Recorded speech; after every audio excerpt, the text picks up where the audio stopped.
Welcome to Far Out with Faust, everybody. I am Faust Checho, and today I'm going to be doing a solo podcast for you guys. Once again, backed by popular demand. This time I'm going to be streamlining and focusing on information from the JFK assassination. Very deep and dark and twisted rabbit hole to go down. And because of that, I've decided I'm going to try to break the information up into two parts because there is so much of it. It's a doozy. Today, I thought I would try to focus on the how, specifically on the absurd notion and narrative that we have been fed, and that stands on record to this day. Thumbing its nose at the intelligence of every American who cares to research and learn about actual history, or even simply just watch the famous footage of JFK in Dallas on that dark day, and see how how ridiculous that narrative is, even when simply viewing with two eyes a film of what happened. And of course, I'm talking about the assassination. So stick with me. I have a lot to unveil and a lot to share. But I thought a good place to start, for a lot of people tuning in, is a little refresher of the narrative that we've been sold, and that I'm sure when you look down on, if you're watching on YouTube, if you look down, you'll see that they have added a footnote for us to make sure that we understand Wikipedia's / the establishment's accepted version of what happened on that world-changing day. And the official and accepted narrative is as follows. John F. Kennedy was assassinated on Friday, November 22nd, 1963 at 12:30 p.m. in Dallas, Texas, while riding in a presidential motorcade through Delaney Plaza. Kennedy was shot fatally 3 times, according to the narrative, from the nearby Texas school book depository by Lee Harvey Oswald, the lone shooter, according to the Warren Commission. We'll get into what a joke the Warren Commission is as well. Oswald was a former U.S. Marine. He was arrested with incredible speed by the Dallas Police Department just 70 minutes after the initial shots rang out. And 2 days later, conveniently, he, on November 24th, 1963, as live television cameras were lined up in a police basement, he was shot to death by Jack Ruby, a.k.a. Jacob Rubenstein. And that was the reporters were there to cover his transfer from city jail to county jail. So he was surrounded by police officers, begging the question how Jack Ruby was able to stroll in. Jack Ruby was a noted and documented FBI informant and criminal. FYI. So, interesting facts. Like Kennedy, Oswald was then taken to Parkland Memorial Hospital, where he soon died. Inevitably, I have a feeling that was going to be the case for him. And the officer that Oswald was charged with murdering, he hadn't even actually officially been charged with murdering the president yet. I think the only official charges they got a chance to level at him was the murder of Officer J.D. Tibbet, who was also taken to Parkland Memorial Hospital. Now remember Parkland Memorial Hospital. And remember Officer Tibbet, because these characters will come into even this discussion and then much more as we get into part 2, when I'm really going to go crazy and share with you guys the players that we are dealing with and get into just how twisted and dark and the forces that had come together to conspire against Kennedy and why. Now, the funny thing about J.D. Tibbet,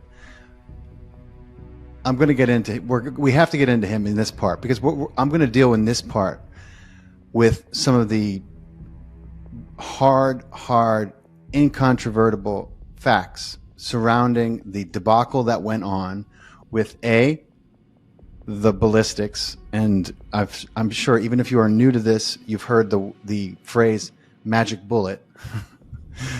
Yeah, you need a magic bullet to match the narrative that they are insisting on. You need a magic bullet, a physics-defying, ballistic-defying bullet.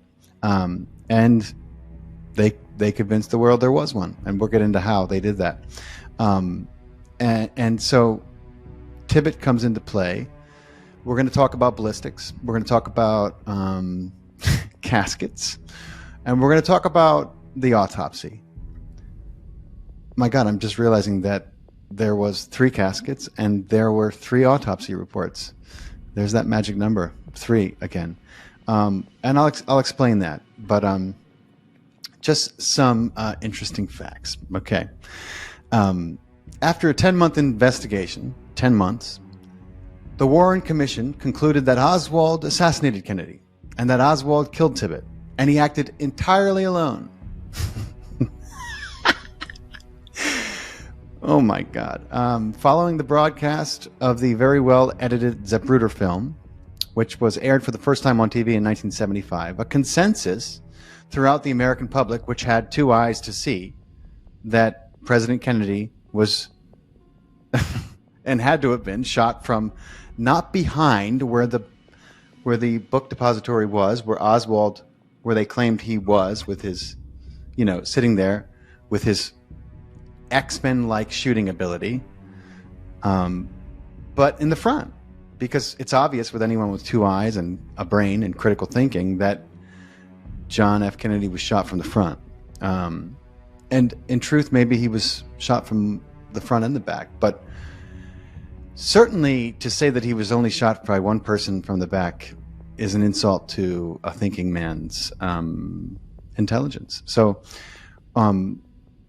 we're going to get into this because that when that film finally aired, and it was highly edited, and I'm going to show you how it was edited. I had an incredible mind and civilian analyst on my podcast named Robert Morningstar. And one of his specialties is photography, and he has a degree in psychology, very close, worked decades on this, and actually broke some new ground after so many years. And there's been incredible work done to uncover the truth about this. And believe it or not, it's all out there. It's all out there. So it's not a mystery who killed JFK. And if you don't know who killed them, it's only because you have not sought out the information, because it is not hiding, not any longer. And the people responsible are still out there. They have not been held accountable in any way. And that is because it would take the very people who are in charge of the investigations to appoint someone who is going to then come to the same conclusion that everyone who does this has, and that is that they are the guilty parties. And court records, decades of information have shown exactly who the responsible parties were, but you haven't heard about it. And you probably won't, because they don't want you to know that it doesn't matter who gets elected, that if they decide that he doesn't toe the line and continue the broken system that we have in place, they'll off him. That's the message that was sent when John was shot, and then his brother, and then Martin Luther King, and so many people of that era. You had a very dark time in American history, but this notion of a lone shooter is laughable. Laughable really isn't the word. But so let's get into this a little bit, okay? They said that so the Warren Commission. I always say this: commissions are formed, and the truth is sent to these commissions when the truth needs demise. Okay, commissions are formed by governments almost across the board to send the truth to die, and the Warren Commission is the epitome, the absolute exemplary. The they iterate this point over and over. Everything that they did was contradictory to the truth. I'm going to show you so much evidence that was out, and my God, let me just give you this as an example so you understand just how absolutely what a joke the Warren Commission is. There was so much propaganda at the time. Okay, so famous Life cover photo that was published in February 21st of 1960, 18 days after the Warren Commission started their investigation. The Life magazine, the cover was published, and it was a photo of Lee Harvey Oswald, and the caption on the cover was Lee Harvey Oswald with the weapons he used to kill President Kennedy and Officer Tibbet. And that was published on February 21st, 1960, 18 days after the Warren Commission started their investigation. Now, Mark Lane, God bless him, an incredible and fearless lawyer, brought evidence to the Warren Commission. Now, they have not showing them that the photographs were frauds, that they were made. They were made with cutouts.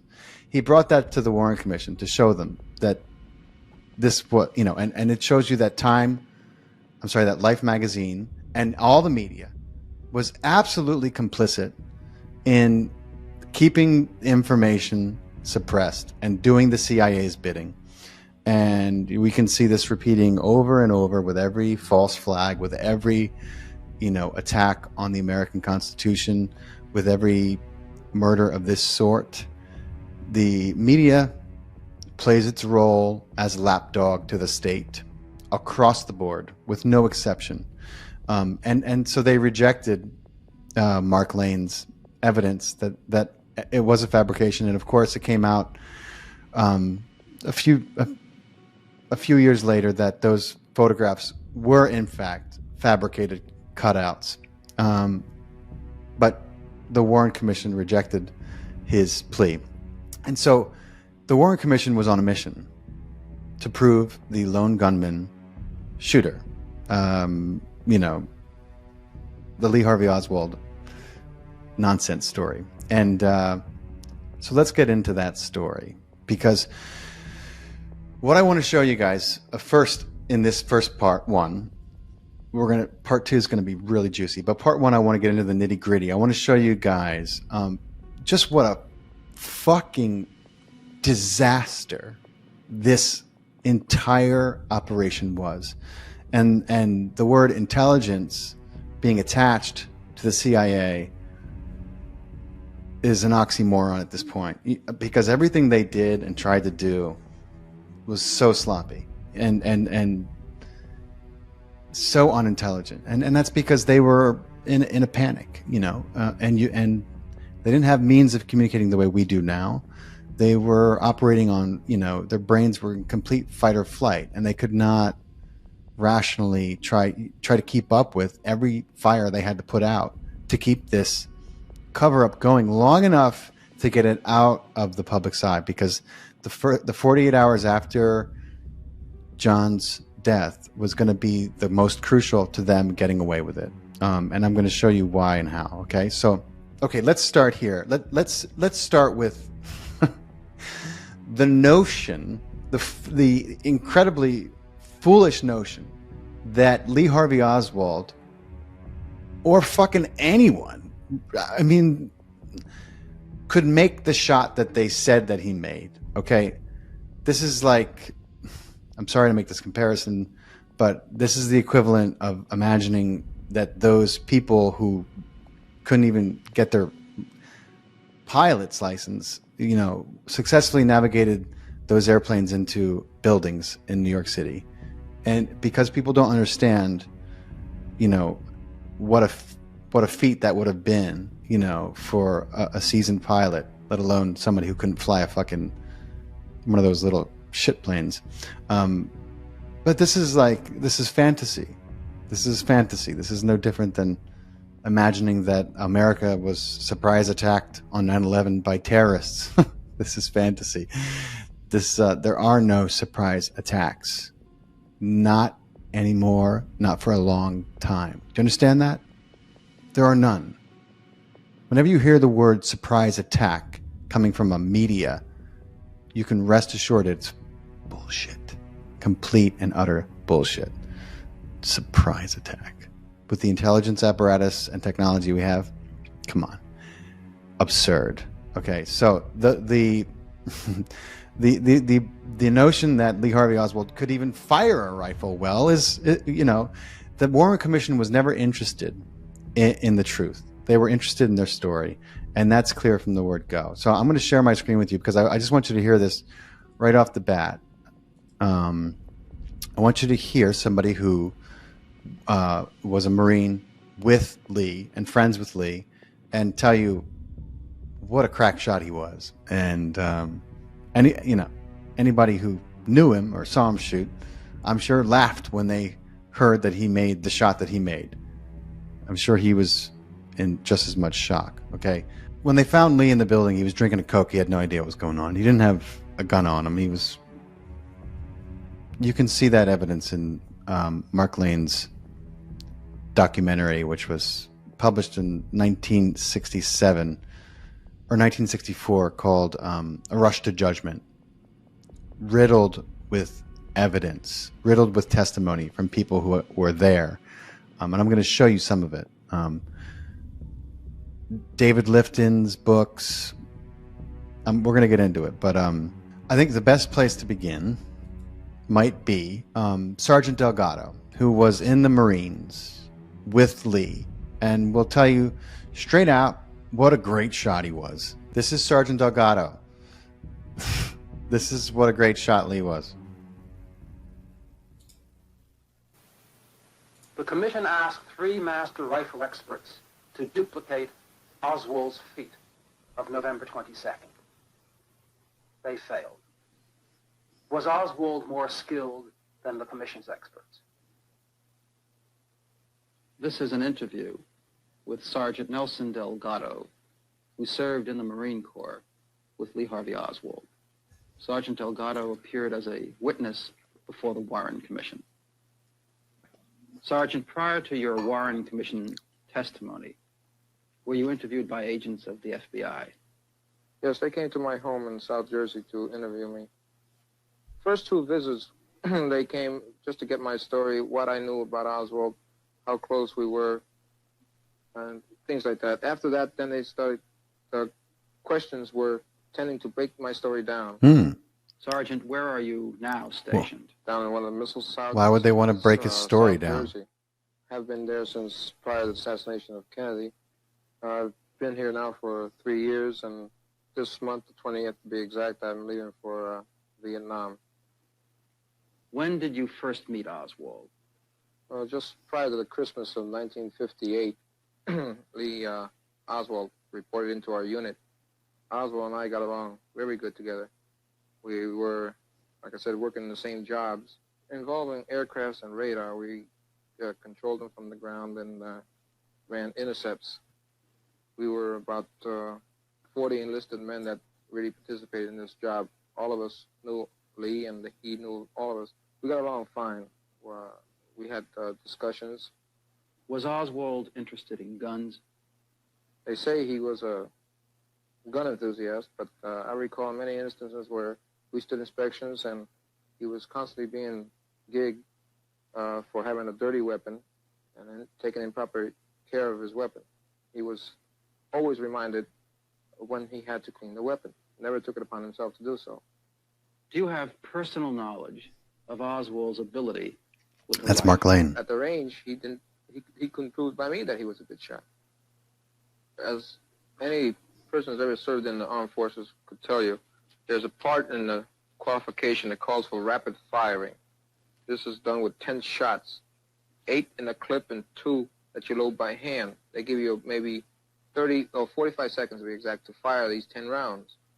Well, when you fire these, then you stand away from your firing position, so everyone has finished firing.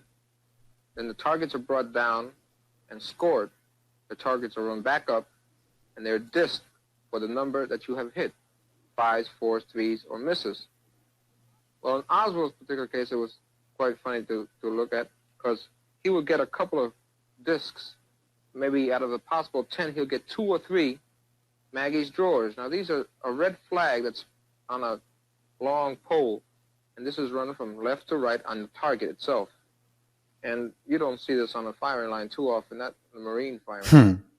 And it's, you can't help but notice it when you're seeing discs, round cylinder things coming up and down, and farther on down the line you see a flag waving. Well, that was going to catch your eye anyway. And we thought it was funny that Oswald was getting these Maggie's drawers so rapidly. Meaning he couldn't shoot for shit. And this is why I can't think that he would be a good shot, because a good shot doesn't pull this. He'll pull a 3, but he won't pull a Maggie's drawers. It's a complete miss. How did the FBI react to your statement that Oswald was a poor shot? They tried to disprove this. They did not like the idea when I came up with the statement that Oswald, as far as I knew, Oswald was a very poor shot. Do you feel that the agents of the FBI actually tried to get you to change your statement that Oswald was a poor shot? Yes, sir, I definitely do. That video speaks volumes, because all the evidence that came out ran a similar trajectory to this, okay? It was taken and it was thrown out. It was not taken into the Warren Commission. The Warren Commission and all the investigators that were in charge were forced to eliminate and deviate from the truth at every turn, and eliminate witnesses and choose the questions to ask them. And that's because of the people who were put in charge of the Warren Commission were the very people who were in on this from the word go. Allen Dulles was fired by John Kennedy for the Bay of Pigs debacle, okay? The Bay of Pigs was the United States' unapproved invasion into Cuba. Why?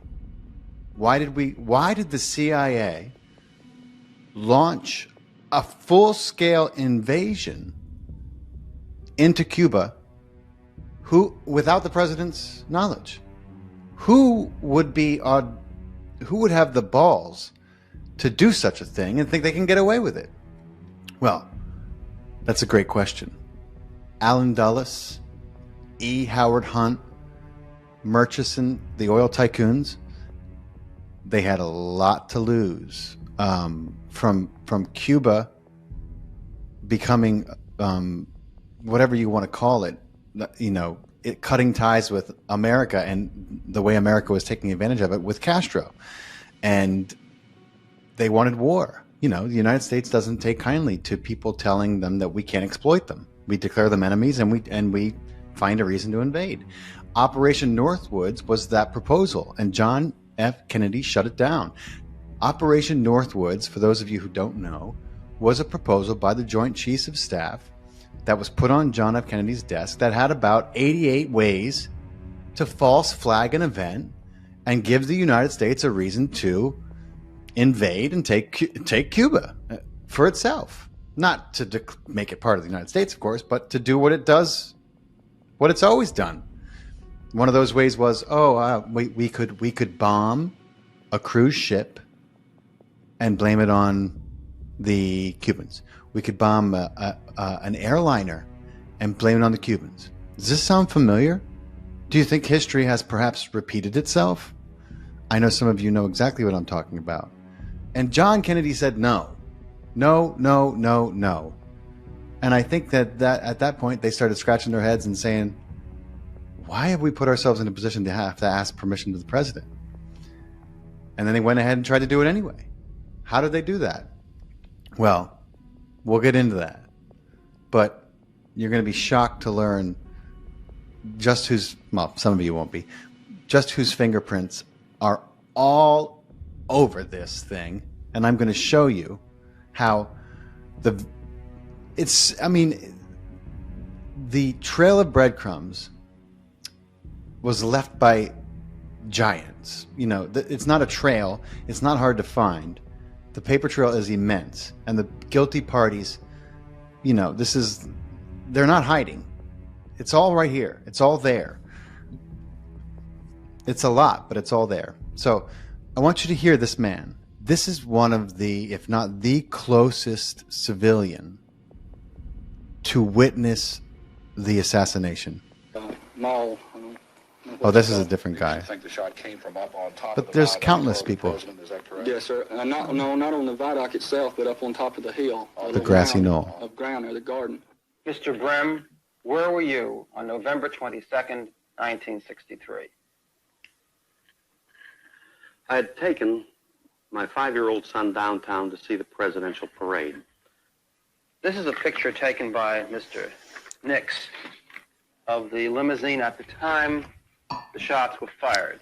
Do you see yourself and your boy in that picture? Yes, sir, this is myself. Oh, and this is right my there. son on this frame here where the first shot hit the president. I would say that he was possibly 30 feet away when the first bullet struck, moved a little closer, and was possibly 20 to 25 feet away when the second bullet hit. Did you see the effect of the bullets upon the president? When the second bullet hit, there was the hair seemed to go flying. It was very definite then that he was struck in the head with the second bullet. And yes, sir, I very definitely saw effects of the second bullet. Did you see any particles of the president's skull fly when the bullet struck him in the head? I saw a piece fly over, in the area of the curb where I was standing. And in which direction did that fly? It seemed to have come left and back. Left and In other back. words, the skull particle flew to the left and to the rear of the presidential limousine. Sir, whatever it was that I saw did fall both in that direction and over into the curb. Now, if he was shot from the back, You were a how did the ranger brain during the fly to war, the back? correct? Yes, sir, I was a ranger during the war. He was a ranger during the Took part war. in the invasion of France and was shot a couple of times. So, let's just say it's possibly like swimming. I hadn't heard that sound for many a year, but you don't forget it once you've heard a shot rounding, coming close to you. Did you speak with newsmen on November 22nd and tell them what you saw? Yes, sir, and told them simply that their two shots had hit the president and the direction that I had thought the bullets had come from. Did you at any time that day make a statement which was televised? Yes, sir. Fortunately, I was probably 15 to 20 feet away from the president when it happened. Tell us exactly what you saw, sir. He was coming down the street, and my 5-year-old boy and myself were by ourselves on the grass there on Palmer Street, and I asked Joe to wave to him, and Joe waved, and I waved, and the Oh, man. man, that's all right, sir. You were ahead, sir. As he was waving back, he was. The shot rang out, and he slumped He's down. waving in to the a seat. child. His wife reached up toward him, and as he was slumping down, and the second shot went off, and it just knocked him down from the seat. I'm positive it had hit him. I hope it didn't, but I'm positive that it hit him, and he went all the way down in the car. Then they speeded up, and I didn't know what was going on, so I just grabbed the boy and fell on him in hopes that there wasn't a maniac around. I'm sorry. I can't help you more, but I won't forget it. Did you make a statement to the Dallas Sheriff's Office? Yes, I did. How long did you remain in the Dallas Sheriff's Office that day? I would say about 3 hours to 4 hours. Were you among the closest witnesses to the limousine when the shot struck the president? Yes, sir, I would have to say that, if not the closest, one of the closest to the unfortunate incident. I did get a view of something I'll never forget. Now, listen. Were you called as a witness by the Warren Commission? No, I was not called by the Warren Commission to No, testify. he wasn't called by the Warren Commission to testify. Why?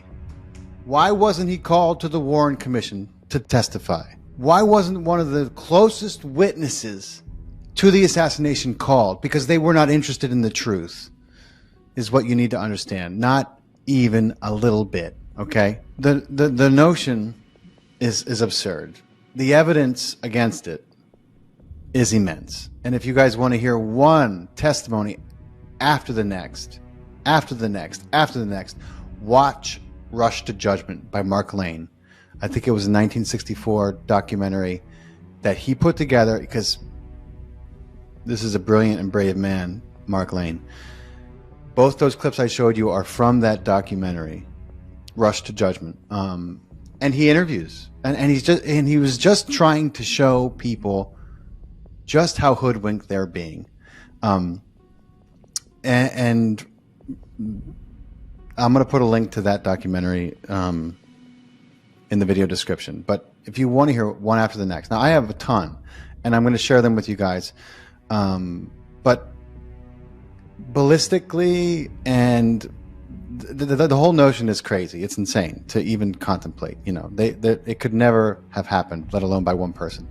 I was going to show you one other one, a guy who was right there and heard the shots. And the other problem with the bullshit narrative is the shots went boom, boom, boom, and he was shooting a bolt action. A single man couldn't have done it. Period. Impossible. It's impossible.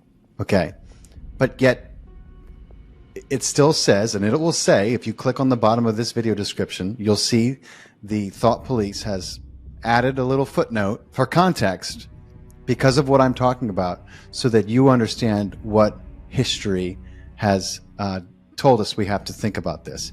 Now, I got this book called Inside the Assassination Records Review Board. Now, this book was a product of the JFK movie by Oliver Stone. This was one of the better things to come out of that movie. That movie would have been and could have been great if Oliver Stone didn't sell out and cave into pressure. That movie was originally written, and it pointed all its fingers at the CIA. But guess what?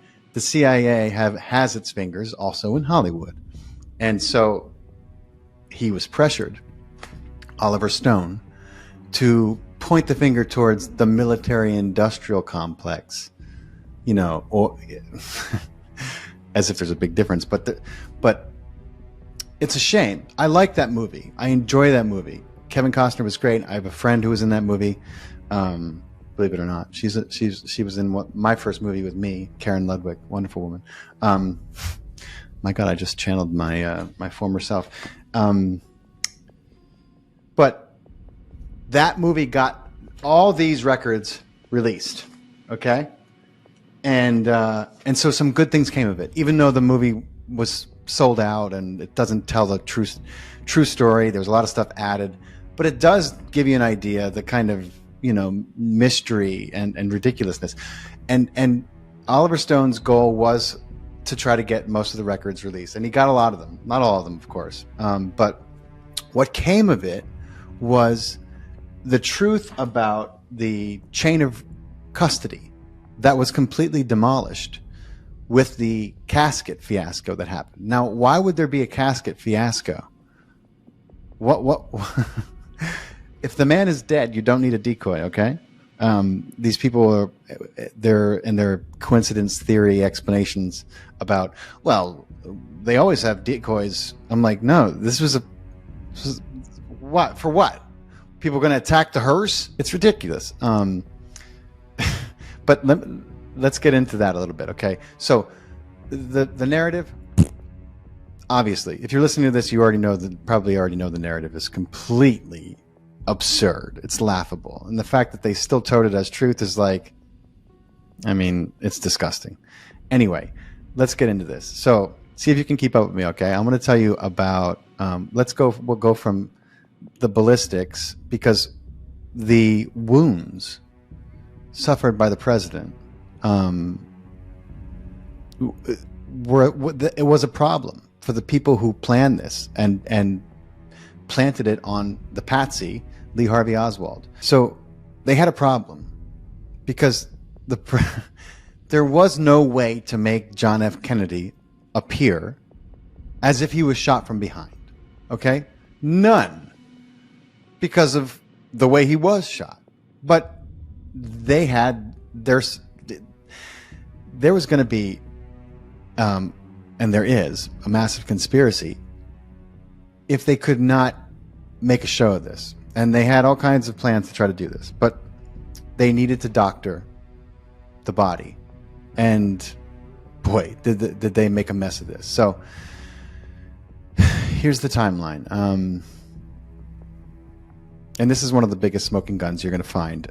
And just this alone, in a normal society that was, not completely captured and corrupted, this would have been resolved. But Petty Officer Dennis David stated that the president's body arrived at the morgue loading dock in a cheap aluminum casket, and he was shocked.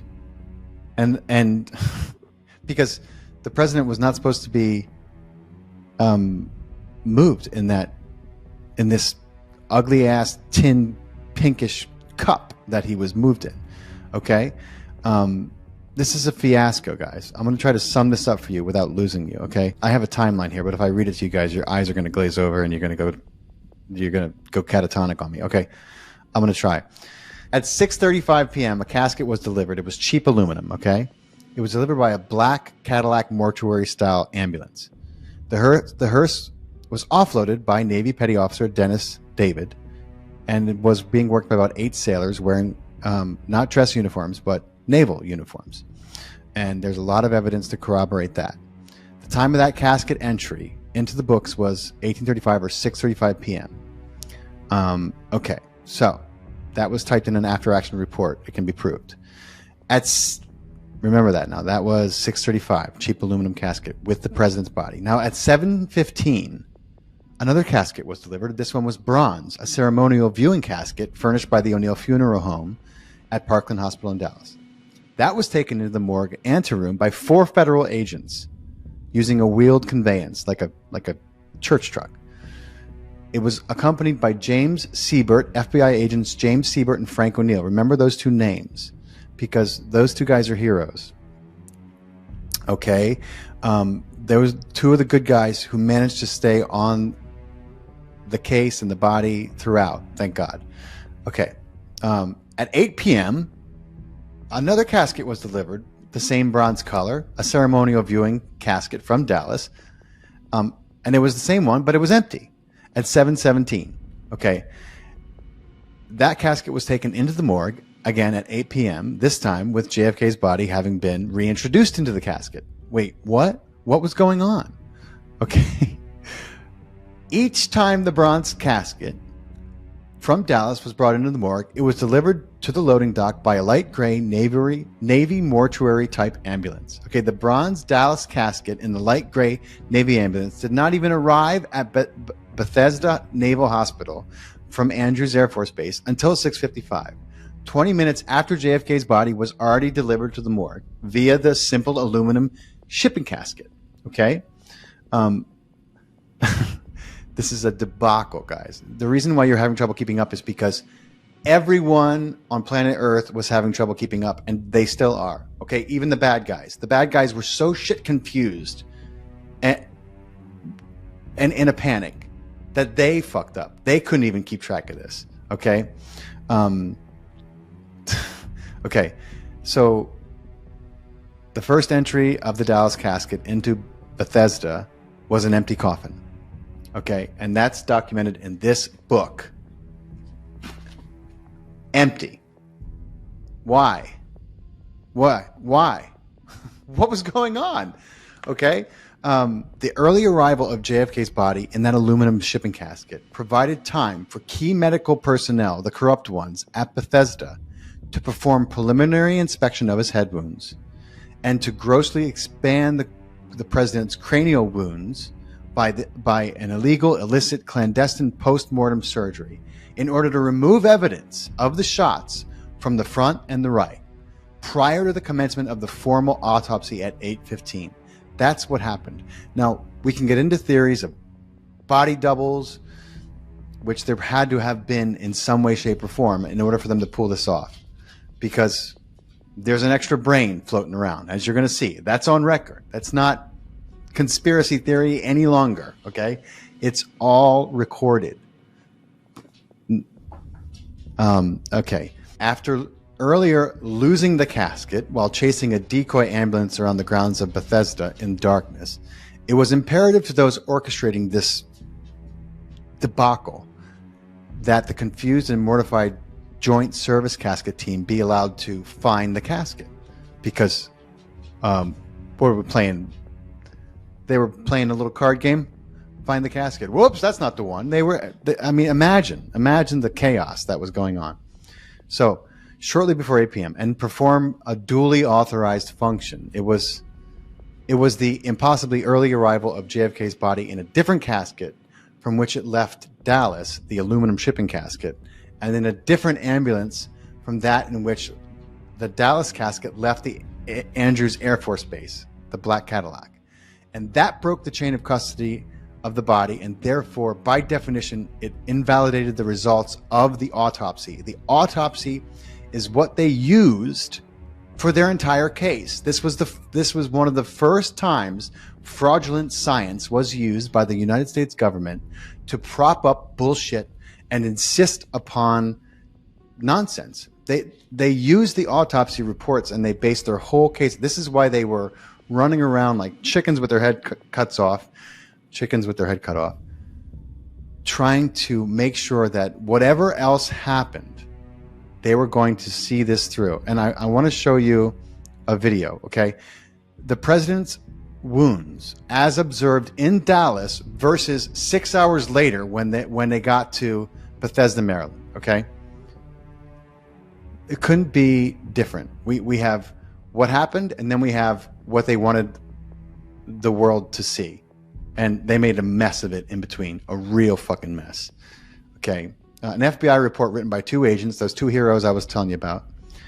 In their opening paragraph, they said that when the president's body was removed from the coffin and placed on the table, it was, and I quote, apparent that there had been surgery of the head, namely in the top of the skull. Now, no surgery had been done at Parkland Memorial Hospital, by the way. They didn't just say surgery. They said there was a second wrapping on the head and it was blood-soaked and other such details. And it was clear that something happened between Parkland and Bethesda. Why was the body being manipulated? Why? What was going on? So I'm trying to show you guys the evidence and the vast array of discrepancies between what the list of doctors and medical professionals describe as the wounds on President Kennedy and what the autopsy personnel in Bethesda, Maryland described was brought to them. It's huge. And it will be forever the smoking gun for anyone who cares to look into this, even if you don't believe the rest of it. There were many eyewitnesses and eyewitness testimony from Delaney Plaza to support the multiple shooters. Okay? Oswald could never have made the shot. When they found Oswald, he was drinking a Coke in the lunchroom. Okay? And if you have any doubt that this is what was said, watch Rush to Judgment. Watch the documentary I keep referring to. On the other hand, the precedent and pattern of the establishment to depend and declare on the judgments of experts. Don't even get me started, because my mind goes right back to 2020, 2021, 2022, and the experts, okay? And my frustrations build. This was the dawn of bullshit. This was the dawn of, well, you're not an expert, are you? No, but I have fucking eyes and I can see. Can I? I have a brain that still functions in my head. It hasn't been whittled away to nothing by your education system. Okay. Let me just assure you that the dawn of bullshit and expertise being, the thing that you need in order to speak on something and have eyes, it started right now, right? With this incident, okay? The dawn of, nonsense physics, as I call them, like masking and social distancing. Nonsense physics by nonsense experts. In other words, fraud, paid fraud. It started here, okay? Now, The establishment based its entire defense upon the autopsy reports. How convenient. I'm informing you about this autopsy now. Not the two autopsy reports which had been thrown away. The first, admittedly burned. That came out in court. Why would someone burn an autopsy report? Why? I mean, if you don't like it, maybe tear it up, throw it away, but burn it? I wonder what it said. Why did he admit to burning it? I guess he felt, he was under oath. Okay. Written by pathologists and the continued re-examination of the visual record of the autopsy photographs and x-rays. All fraudulent science. This is all based... 3 bodies, the Clark panel in 1968, the Rockefeller Commission in 1975, Rockefeller, and the HSCA Forensic Pathology Panel in 1977 reaffirmed the basic nonsense conclusions of the Warren Report. Of course they did. It's absurd, impossible. And the notion was that Kennedy was shot by one shooter, 2 shots striking his body from behind, no shots hitting him from the front. All 3 reinforcing conclusions were arrived at solely by the study of the nonsense autopsy reports, which I just told you are invalid. They are illegal. The chain of custody for the body was broken, and I'm going to show you more about that now. Just so you know how bogus those autopsy reports are. This is the doctor who first laid eyes on Kennedy and what he described. Dr. Charles Crenshaw. The second wound was here in the throat, right above the necktie. It was a small opening, very small, 3 to 5 millimeters, about the size of your little finger. I looked at the wound again. I wanted to know and remember this the rest of my life. And the rest of my life, I will always know he was shot from the front. And also described the portion missing from the rear of Kennedy's head.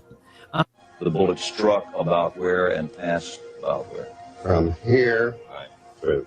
Taking out the back of the occipital part. The back of your head. This was gone.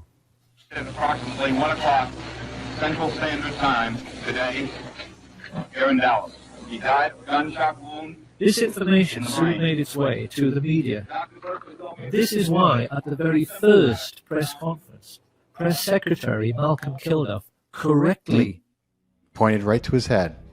So, I had an incredible man on my podcast. His name is Robert Morningstar.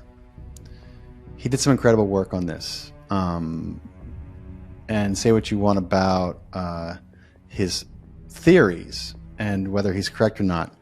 He, some very remarkable clips came from my interview with him, and I want to share them with you because I'm anxious to get into the juiciest parts, the parts that I know the most of, and that is, George Bush's involvement, all the oil merchants involved, the meetings they had, how the CIA was used to orchestrate this, Tibbet's involvement, Lee Harvey Oswald's, the insanity of him being this lone gunman assassin when he was, in all actuality, just a schmuck who was serving his country in the armed forces and was along for the ride, doing whatever he was told. So I want to show you guys an excerpt from Everything's a Rich Man's Trick, because this summary it's a few minutes long, but it's spotless. It also plays into the reason I had Robert Morningstar on my podcast was because of his mention in that iconic and awesomely put together documentary, Everything's a Rich Man's Trick. If you haven't seen it, watch it again and again and again and learn about actual history. This is just about done downloading. So let me show you this clip.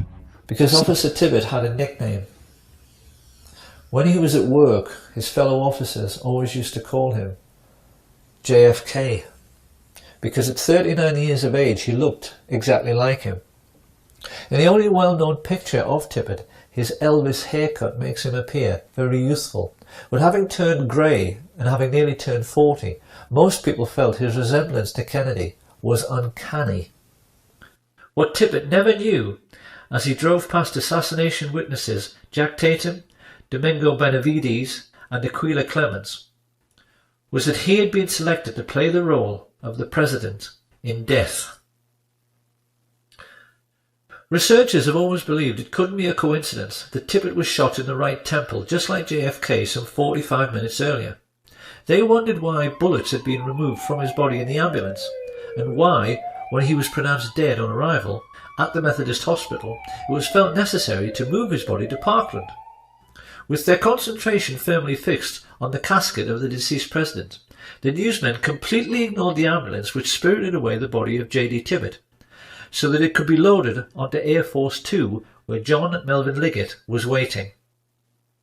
When Kennedy's casket arrived at Love Field a few minutes later, Clint Hill, the agent who jumped on the car, recalled that all the people aboard Air Force 1 were told they had to go forward to witness the swearing-in of Lyndon Baines Johnson. This, of course, was just a ruse, to get Jackie Kennedy to leave her husband's body, and the moment she was out of the way, his cadaver was stolen and placed aboard Air Force 2 next to the cadaver of J.D. Tippit. Many people have seen this famous picture in which LBJ is smiling at Congressman Albert Thomas a moment after becoming president, and he is winking back. We haven't known until now just how huge and terrible a secret he was sharing with Johnson, because at that moment on the plane right alongside, the most highly qualified specialist in reconstructive surgery and embalming in the country, John Melvin Liggett, was starting to make a facsimile of the dead president, using the body of J.D. Tippit in order to obscure the true extent of the damage to Kennedy's head and make it seem consistent with a shot from behind. But Liggett realized immediately this was well nigh impossible, because having been told over the radio about the head shot, Liddy took it upon himself to try and ape this damage by firing into Tippit's torso and then, when he was down, firing into his right temple, instead of into the back of the head as he'd been instructed. This was a second huge mistake. The human brain has a consistency like play school plasticine. Fire a bullet through it, and it is very easy for a skilled pathologist to track the bullet's path at autopsy. What Liggett wanted to show to any investigators was a brain that looked like this. What he had was one brain which looked like this, and another which looked like this. A large portion of Kennedy's brain had been ripped out by the impact of the explosive or frangible bullet, and what remained was filled with tiny shards of lead, some of them microscopic, which might take all night to locate. Liggett was terrified. The plotters had asked him to play Dr. Frankenstein at 30,000 feet. Yet with all his embalming experience, he instantly realized a botched job was the best he could possibly deliver. In his panic, he sawed off Tippit's skull and simply ripped out the entire brain to at least make sure no one could track the bullet which, after Liddy's error, had so obviously come from the wrong direction. He then compounded Liddy's error by making a large hole in the rear of the head to ape the damage to Kennedy's head. With this done, he rebuilt the skull, hurriedly sewed the scalp back together, and then set about the gruesome task of trying to make the cadaver of J.D. Tippit more closely resemble the cadaver of John F. Kennedy. By shaving eyebrows, bringing forward Tippit's slightly more receding hairline, filling in missing segments of both heads with plaster of Paris, and rebuilding portions of the flesh with wax. Liggett performed this ghoulish service while the aircraft he was on, Air Force 2, went through the usual procedure of leapfrogging Air Force 1 to arrive at Andrews Air Force Base slightly earlier.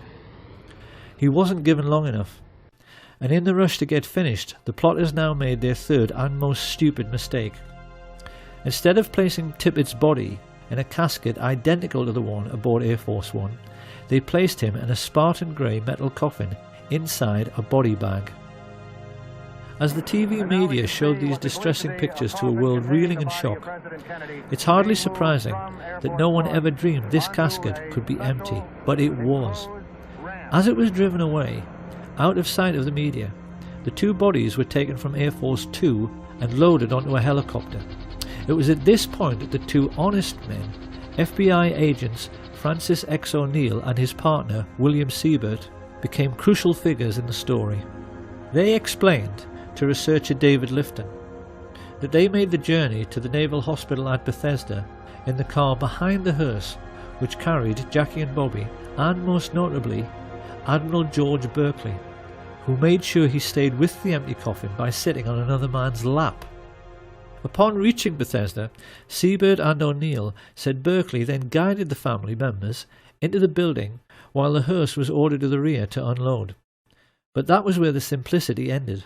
The FBI men and many other witnesses recalled a scene of absolute mayhem in which no one seemed to know what was going on, and military men were rushing around everywhere, exchanging anecdotes about decoy ambulances they had been ordered to follow, which had become high-speed chases around the hospital grounds as these vehicles raced away. It seems this confusion was created with the intention of misleading both the press and the large respectful crowd which had gathered on the lawn. People were asking each other which ambulance contained the president's body. Then a rumour started that it was coming by helicopter, but which one? Everyone watching that night recalls the air was filled with them, and the FBI men also told Lifton that in the midst of all this mayhem, they helped to carry the casket inside. This was flatly denied by the team of Navy men who said they did it alone. It is therefore perfectly clear that two bodies were brought to the morgue separately whilst confusion reigned. And it was now that the plotters themselves became confused by the mayhem they had created, because they left J.D. Tibbetts' cadaver in the wrong casket. It should have been switched and gone into the autopsy room in the large expensive casket used in Dallas. I helped put President Kennedy's body in a bronze ceremonial casket on November 22nd, 1963 at Parkland Memorial Hospital. Instead, mortuary technician Paul O'Connor received a coffin so dull and nondescript no one could believe it had been utilized to transport the body of a president. It was a very plain casket, and when I say plain, I mean it was pinkish gray. It had pink and gray on the sides. There was nothing fancy about it as far as being bronze. It wasn't bronze. The autopsy then became a farce the moment it began. While Siebert and O'Neill made their now famous and entirely correct observation that the body seemed to have undergone surgery prior to autopsy mainly in the head area, Commander Humes himself testified that the moment he touched the head, pieces of the skull fell down. So that cut off, but this is where it picks up, okay, with these two hero FBI. Now listen to what they had to do when they got into the room. This is the part I wanted you to hear, to put the finale on the autopsy and what a joke it was. Remember, they based their entire case off the autopsy. Mainly in the head area. Commander Humes himself testified that the moment he touched the head, pieces of the skull fell down onto the autopsy table. That is not possible unless surgery was done before post-mortem. And that surgery could only have been performed aboard the aircraft because there was no other time to do it. Humes then found that he had to try to work with Admirals Berkeley, Galloway and Kennedy actually touching his elbows and became increasingly confused and embarrassed himself at his utter failure to find any trace of the bullets which killed the president. Of course, this was hardly surprising, considering the president lay dead in an adjoining room and that Liggett had removed all the bullets from J.D. Tibbett. No shit. As the autopsy proceeded, O'Connor revealed that Berkeley interfered constantly in the procedure, steering Humes away from the torso, where he would have found the holes made by Liddy. And while everyone in the room remained aghast and disturbed by the huge hole in the back of the head and absence of any brain matter, two porters O'Connor had never seen before came in pushing a trolley, which had a sheet on it which hid a small lump. They had told people in the corridor it was a dead newborn baby, but it turned out to be a complete brain, which could only have come from a third cadaver. This was weighed and pickled in formaldehyde before anyone even had a chance to inquire when it had been removed. The most farcical moment of all came when Hughes faced our inspector in front of the Warren Commission and found the leading counsel pressing him to say that the wound he found in the back of the head was an entry wound. His incredible answer was that the bullet could only have entered and exited from the rear. The magic Hughes actually told the world that the bullet had done a U-turn inside the president's skull. Now that we know the truth... That's fucking ludicrous. Just ludicrous. So, that's the debacle. That was the autopsy. And I want you to remember that their entire case was based off that autopsy. Now, what is intelligent about that? Why was there 3 caskets? Why was there so much manipulation happening?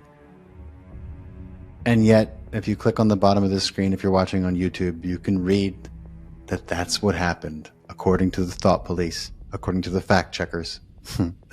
Actually, not according to the courts, though.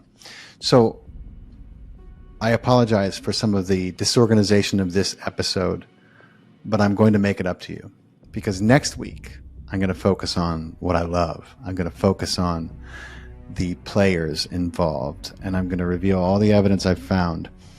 Before I let you guys go with this part 1, and I thank you for bearing with me, if you are really interested in the truth, you cannot go wrong in reading Mark Lane's book, Plausible Denial.